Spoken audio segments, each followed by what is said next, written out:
정말 뭐 도박이나 같죠. 어떻게 보면 전 그래요. 북한에서 늘 도박으로 살았는데 난 늘 도박 인생이라고 그래요. 왜 우리 삼촌도 도박이 아니었을까요? 난 삼촌도 도박이라고 생각해요. 할아버지 계실 때는 할아버지가 늘 외우셨어요. 나 늘 통일했으면 좋겠다. 통일되면 제주도가 살 거야. 전 오기 전까지 마약을 많이 하다 보니까 판매를 하다 보니까 그래서 형제들한테다가 말했거든요. 우리 삼촌도 우리 오빠한테 와서 빨리 돈을 삼촌 살리자면 내야 된다고 이렇게 해가지고 그 돈을 다 가지고 삼촌은 막 갔어요. 그게 딱 전날이었거든요. 촉살하기 전날. 촉살한단 말 없었어요. 재판 안 됐어요.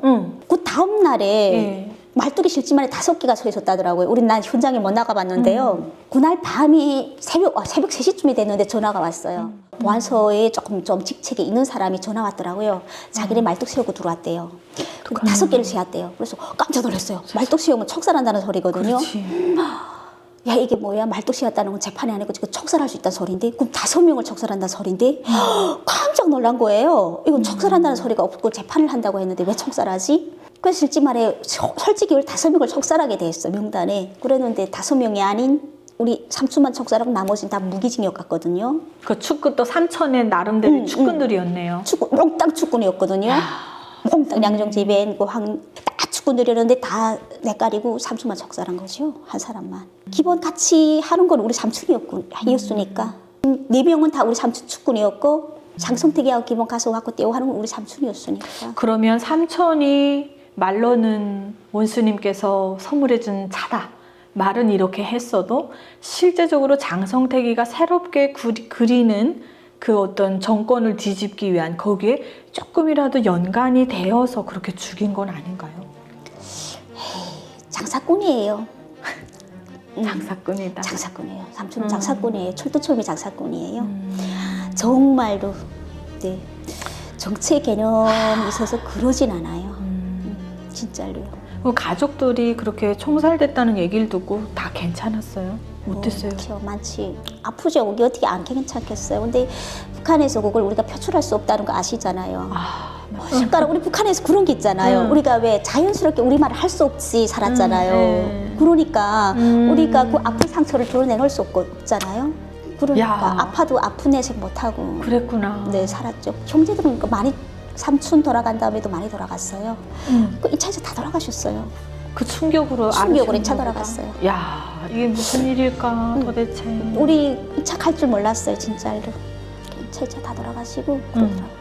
아우, 세상 너무 마음 아프다. 참.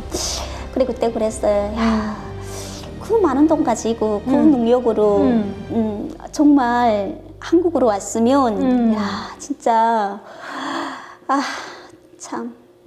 그렇지. 그때 당시 또 중국이랑 다 연이 있었으니까. 다 있었지. 한국은 너무 왔지. 그렇지. 까짓거 뭐 이게 북한을 그렇게 믿지 않고 삼촌이 왔으면 그렇게까지 일이 안 되죠. 그러게요. 쉽지 않죠. 네.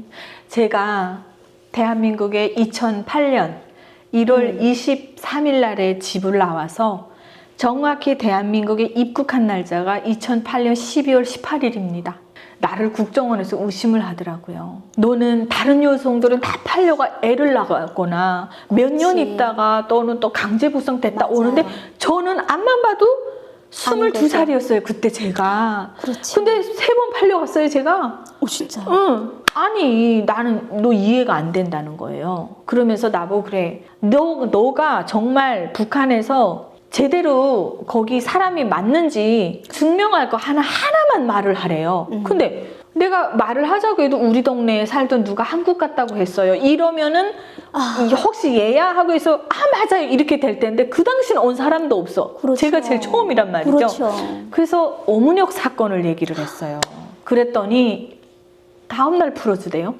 맞다는 거예요. 너무 정확하게 이제 제가 들었던 얘기들을 했는데 장성택 선이라는 건 저는 오늘 처음 들었고 언제 무슨 일을 했고 그 사람이 왜 총살됐고 이거를 얘기하니까 막 인터넷을 보여주는데 기사가 얼마나 많이 떴는지 내가 그래서 그때 그러니까. 이거 북한에 우리 사람들이 있구나. 그렇죠. 너무 제가 말한 거랑 상세하게 기사가 똑같구나. 다양한 그 방송사들에서 그걸 다 다뤘더라고요. 그 지금쳐도 나올 거예요. 맞아요. 그렇죠. 그 정도로 엄청 맞아요. 큰 사건이었는데 어쨌든 참 너무 마음이 예, 아프죠. 마음이 아픕니다. 아우, 너무 마음 아파요. 그때 그러게요. 생각하면. 근데 힘든 얘기 해줘서 너무 감사해요. 그러면은 아까 얘기했을 때 삶이 좀 어땠냐라고 얘기했을 때 제가 물어봤을 때 그 삼촌 덕분에 네. 잘 살았다고 하셨잖아요. 그죠? 뭐 쌀 다루는 사람은 쌀 먹고 떡 다루는 사람은 떡 먹게 생겼는데 좀 어떻게 힘들기도 하고 또 그렇죠. 북한 삶이 순탄하진 않잖아요. 네. 정말 도박이나 같죠. 어떻게 보면 전 그래요. 북한에서 늘 도박으로 살았는데 난 늘 도박 인생이라고 그래요. 왜 우리 그렇게 삼촌도 표현해요? 도박이 아니었을까요? 난 삼촌도 도박이라고 생각해요. 그것도 도박이었을 거고 참 그 후에 나의 삶도 도박이었다고 생각해요. 모든 것이 다 북한에서 내가 진심으로 일하면 돈을 줘요. 어디에서? 노임을 줘요. 우리 대한민국처럼 아니잖아요. 그러니까 무엇이나 내가 내 목숨을 내대고 도박하지 않으면 돈이 안 생기는 거예요. 공무원이다. 내가 만약 예를 들어서 보안원이다. 보위부다. 나도 역시 도박을 해야 돼요. 내가 레에서 공무원이라 할지라도 레임을 많이 받아야 내가 살 수 있는 거예요. 그 사람들도 레임 많지는 않거든요. 쌀만 먹으라고 줘요. 그러니까 나는 그래요. 북한 삶은 전반적으로 보면 도박이다.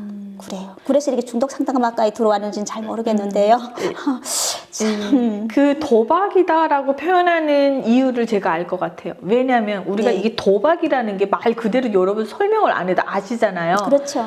근데 북한에서는 이 도박으로 표현되는 것들이 다 불법이에요. 그렇죠. 불법을 안 하면 살 수가 없는 거잖아요. 그렇죠. 모든 삶이 도박이다라고 이야기하고 싶은 게 바로 그렇게 삶이 네 정말 네, 그런 속에서 그래도 삼촌이 군중외화벌이에서 네, 달러를 네. 좀 만져서 그 덕을 보면서 조금 그렇죠. 잘 먹고 살았다는 거잖아요. 그렇죠. 힘들 땐 힘들고 또 어려울 땐 어렵더라도 그나마 또 괜찮을 땐 괜찮고 네. 그래도 도박을 많이 하면 산 것 같아요. 참, 그래도 어려움도 참 표현이. 많았던 것 같아요. 네, 어떤 어려움이 제일 컸어요? 솔직히 외견, 삼촌이 외견이고 거기는 외견이고 엄마 견이잖아요. 외견이고 저는 아빠 견이 있거든요. 아버지 견. 근데 갈등이 있는 거예요. 엄마 쪽은 너무 높다, 아빠 쪽은 너무 바닥인 거예요. 참 북한은 토대라는 거 많이 보잖아요. 근데 우리 아버지는 할아버지부터 50년대 전쟁 때 지원군 포로로 잡혀서 포로 수용소에서 그러니까 전쟁을 끝낸 거예요. 그리고 북한에 남아 떨어진 거죠.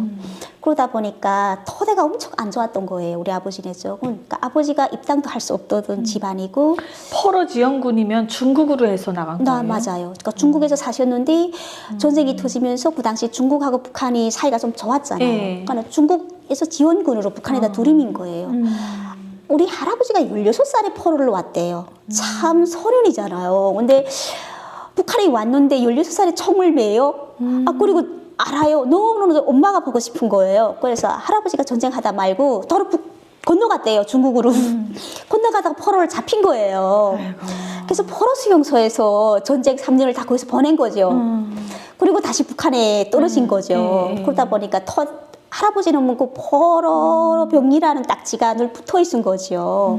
그러다 보니 참 많이도 부모님 그리워하시고 형제가 삼형제였는데 삼형제를 너무나도 그리워하시며 사셨어요. 그러니까 우리 아버지하고 어머니는 참 이렇게 갈등이 심한 부부가 만났는데 연애로 만나셨대요. 연애로.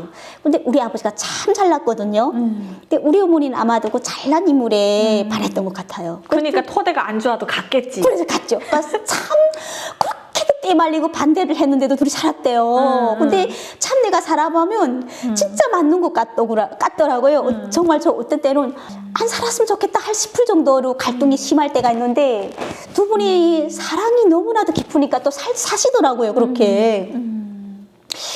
참 그런 곡절에서 사셨는데 우리 할아버지 계실 때는 할아버지가 늘 애우셨어요.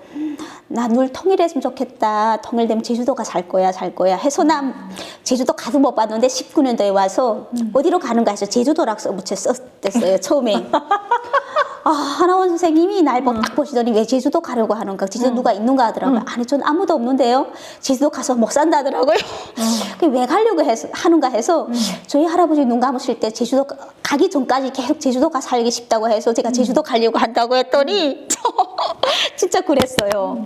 제주도 어떤지도 모르면서 진짜 근데 항상 제주도 왜 못 사는 데래요? 제주도 좋은데. 몰라요. 그분이 선생님. 그러시더라고요. 제주도 가면 힘드니까 제주도 가지 말래요. 모든 게 너무 비싸니까 제주도 가면 힘들다. 혼자 제주도 가서 어떻게 살려고 제주도 가나 아무래도 그러더라고요. 육지니까. 네, 19년도에 육지랑 떨어져 있으니까. 네네. 한참 그런 게 있어요. 네. 근데 할아버지가 너무 그리셔서 근데 할아버지는 왜 제주도를 그렇게 그리워하셨어요? 저도 모르겠어요. 중국이신데? 중국이신데 어. 중국이신데 그런 게 있어요. 전화를 형제한테 전화했대요. 예. 동생분이 있는 부모님한테 전화했더니 온 가족이 흩어지면서 삼형제였대요. 우리 예. 할아버지가 둘째예요. 예. 근데 마지하고 막내가 한국에 갔대요. 아. 근데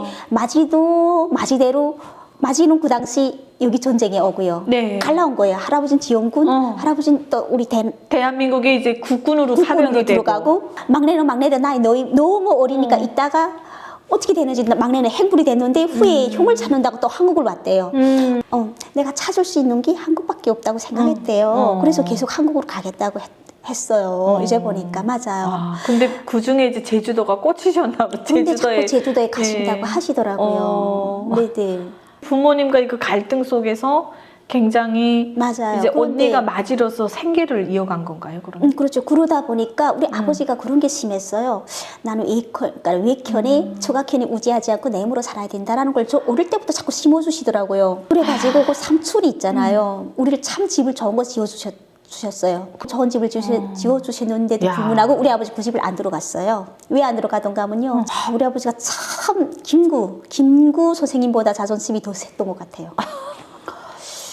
근데 저도 아니 왜 안 들어가? 그 북한에서 집 지어주는 사람 누가 있다고? 우리 아버지가 참 자존심이 엄청 강했는데 내 힘으로 산다는 게 너무 셌어요. 그러니까 애견에 좀 우지하지 않는다는. 너무 차이가 나니까. 그래서 그런 갈등으로 나는 그래서 그래서 항상 나는 외견이 좋은데 아버지가 너무 그런 게 있더라고요. 네, 근데 어릴 때는 외견이 좋잖아요. 외견이 너무 잘 사니까. 그게 항상 그랬어요. 덕을 보는데 왜 싫어? 그래서 늘 난 왜 외견이가 살았던 것 같아요.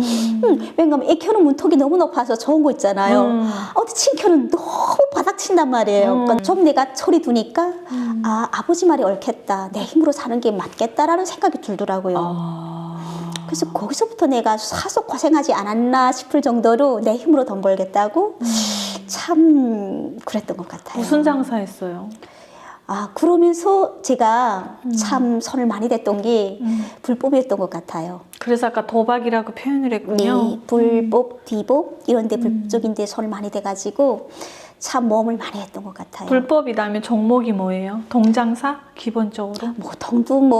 동문도 말할 것도 없고요. 네, 그다음에 구리장사. 마약 같은 걸 많이 했죠. 전 오기 전까지 마약을 많이 하다 보니까 판매를 하다 보니까 그러니까 여러분 오해하시면 안 돼요. 마약을 본인이 했다는 게 아니라 마약 장사를 했다는 거예요. 마약을 제가 판매를 했죠. 네, 그 이후로 이제 여기 대한민국에 와서 중독 상담학과를 들어가신 맞아요. 건가요? 중독 상담학과를 위한 거. 제가 마약은 좀 너무 오랫동안 하다 보니까 깊이가 있어요. 그래서 네. 저는 마약을 대한민국에 와서 있는 줄 몰랐어요. 솔직한 말로. 네. 어떤 사람들은 그러더라고요. 북한이 참 법이 강하다고 생각하는데 북한이 법이 무르거든요. 어떤 측면에서 무른가 하면요. 모든 게 다 뇌물로 행하기 때문에 법이 실행될 수가 없어요. 솔직한 말로. 법이 엄청 모든 것이 다 뇌물로 행해지고 있거든요. 그러니까 어떤 죄악도 덮을 수가 있다는 거죠. 맞는 공정한 말이에요. 판결이 있을 수 없다는 없어요. 거죠. 우리 대한민국은 정말 정당한 자유민주주의 국가라고 말할 수 있지만 북한은 그게 없어요.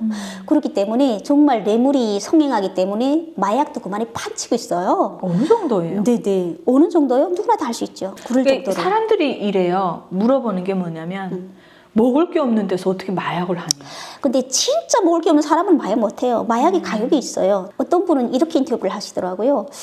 북한에 먹을 게 없는데도 불문하고 배고프기 때문에 마약을 쓴다라고 이야기하는데 그건 좀 어차예요. 왜냐하면요. 마약이 가격이 있어요. 가격이 있는데 배고픈 사람 마약을 해요? 못 해요. 돈 있는 사람 마약을 해요. 반드시 그렇거든요.